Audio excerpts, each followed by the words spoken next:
আগামী সোমবার রামের পুজো হবে বাঁশবেড়িয়া হনুমান মন্দিরে। ভক্তদের প্রসাদী লাড্ডু তৈরি হচ্ছে সেখানে।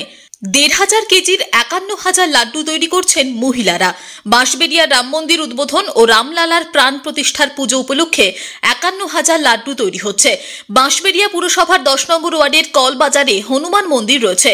সেখানেই অধিষ্ঠিত আছেন শিব রাধাকৃষ্ণের সঙ্গে রাম সীতা লক্ষণ। ২২শে জানুয়ারি অযোধ্যায় উৎসব হবে।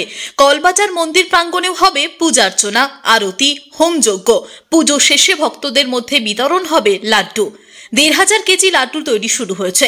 এলাকাবাসীদের সহযোগিতায় মহিলারা লাড্ডু তৈরিতে হাত লাগিয়েছেন।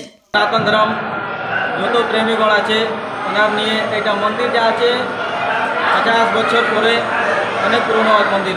তারপরে আমার এখানে যা সবচেয়ে পুরনো মন্দির শ্রী হনুমানজি মন্দির আছে।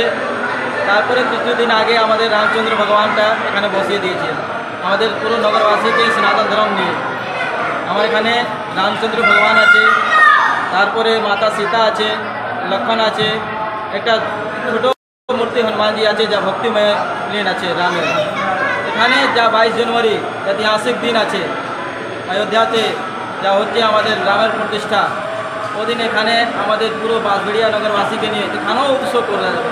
পুরো নগরবাসীকে আমি এখানে অযোধ্যা করতে বলে দিয়েছি কি এখানে অযোধ্যা হয়ে যায়। অযোধ্যা যা যেতে পারছে না এখানেই অযোধ্যা হবে।